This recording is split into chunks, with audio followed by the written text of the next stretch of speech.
Hello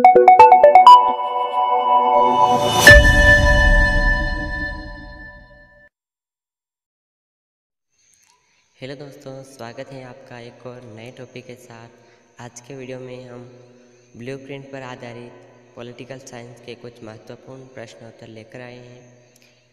ये प्रश्न हमारी बोर्ड परीक्षाओं के लिए बहुत ही महत्वपूर्ण और इम्पोर्टेंट हैं। तो आज का क्वेश्चन है, पृथकतावाद से क्या आशय है?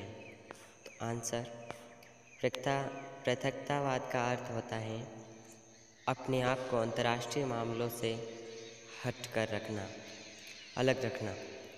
क्वेश्चन नंबर 2, यूगोस्लाविया में एकता कायम करने वाले नेता कौन थे? तो इसका आंसर है Joseph bras Tito. Question number 3, कूटनिरपेक्ष आंदोलन के संस्थापक कौन थे? तो यहाँ पर इसका आंसर है कूटनिरपेक्ष आंदोलन के संस्थापक वामे एन क्रुमा थे। क्वेश्चन नंबर 4, शीत युद्ध का चरम बिंदु क्या था? आंसर, क्यूबा मिसाइल संकट।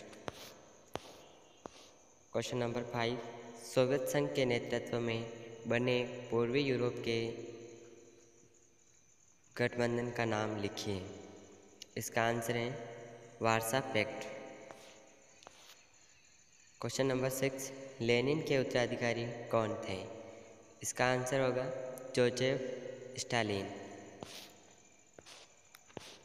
क्वेश्चन नंबर 6, पश्चिम के साथ शांतिपूर्ण सहअस्तित्व का सुझाव रखने वाले सोवियत संघ के नेता कौन थे?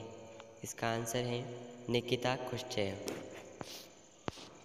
क्वेश्चन नंबर 7, शीत युद्ध काल में हुए किन्हीं दो संघर्षों का उल्लेख कीजिए। तो इसका आंसर है, एक बर्लिन संकट, दूसरा क्यूबा मिसाइल संकट। क्वेश्चन नंबर 8,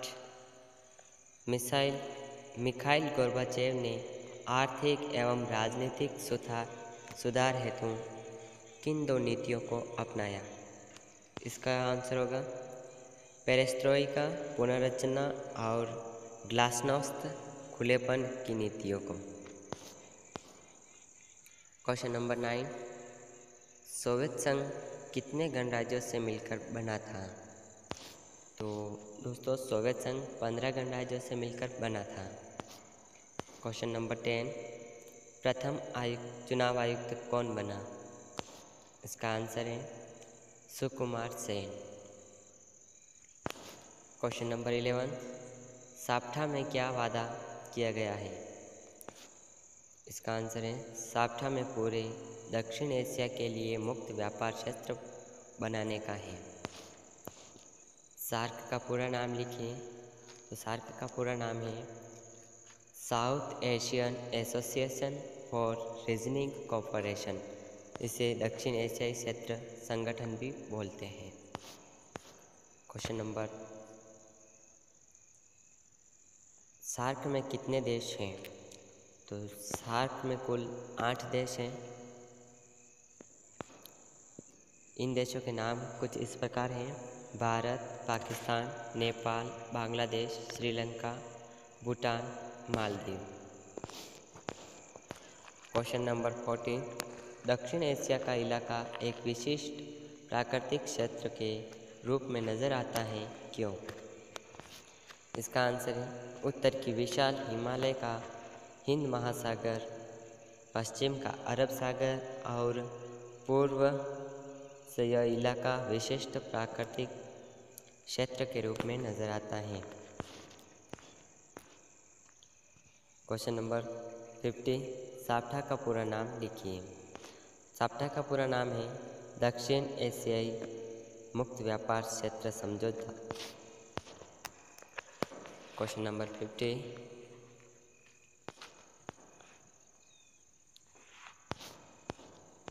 ताशकंद समझौता कब और किसके मध्य हुआ?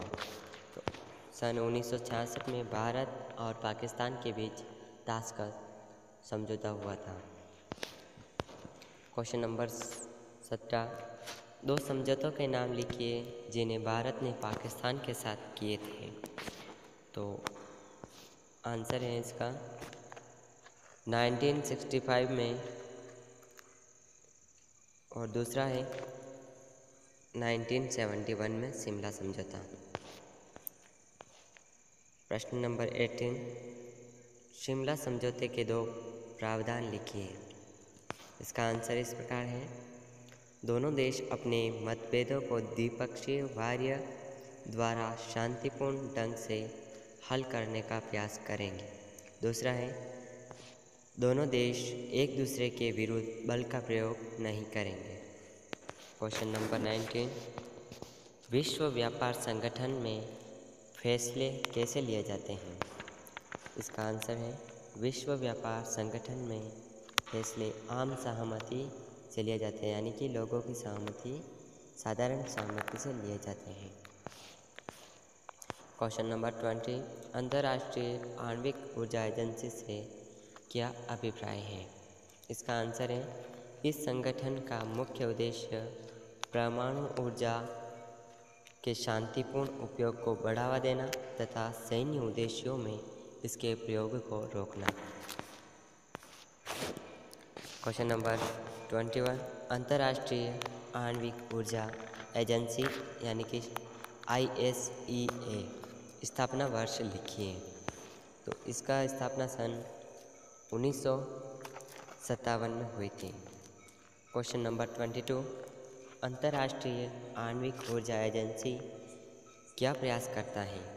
इसका आंसर है, यह संगठन परमाणु ऊर्जा के शांतिपूर्ण उपयोग को बढ़ावा देने का कार्य करता है।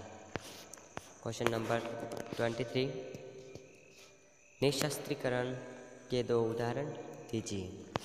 तो निशस्त्रीकरण के उदाहरण हैं जैविक हथियार संधि और रासायनिक हथियार संधि। क्वेश्चन नंबर 24, आतंकवाद के कोई दो रूप लिखिए। आतंकवाद के दो रूप हैं, विमान अपहरण करके आतंकवाद फैलाना, दूसरा भीड़ भरी जगहों पर विस्फोट करना। प्रश्न नंबर 25, सुरक्षा की अपारंपरिक धारणा के दो पक्ष बताइए। इसका आंसर है, सुरक्षा की अपारंपरिक धारणा के दो पक्ष हैं, मानवता की सुरक्षा और विश्व सुरक्षा। क्वेश्चन नंबर 26, 1970 के दशक में अफ्रीका की सबसे बड़ी विपदा कौन सी थी? तो इसका आंसर होगा अनावृष्टि। प्रश्न नंबर 27, पर्यावरण प्रदूषण का कोई एक कारण बताइए। पर्यावरण प्रदूषण का कारण है जनसंख्या वृद्धि। क्वेश्चन नंबर 28, पर्यावरण संरक्षण का कोई एक उपाय लिखें।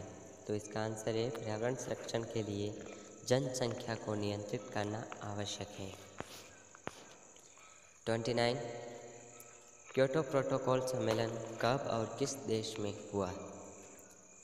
तो इसका आंसर है, क्योटो प्रोटोकॉल सम्मेलन 1997 में जापान में हुआ, यानी कि 1997 में जापान में हुआ था।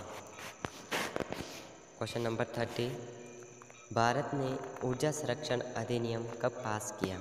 इसका आंसर है, भारत ने 2001 में ऊर्जा संरक्षण अधिनियम पास किया। क्वेश्चन नंबर 31, रियो सम्मेलन में किनके संबंध में नियमाचार निर्धारित हुए? तो इसके आंसर इस प्रकार है, जलवायु परिवर्तन, जैव विविधता और वानिकी। तो आज हमने कुछ 31 प्रश्न किए। इसी तरह हमारे साथ बने रहिए। मिलते हैं किसी नेक्स्ट टॉपिक के साथ, तब तक के लिए धन्यवाद।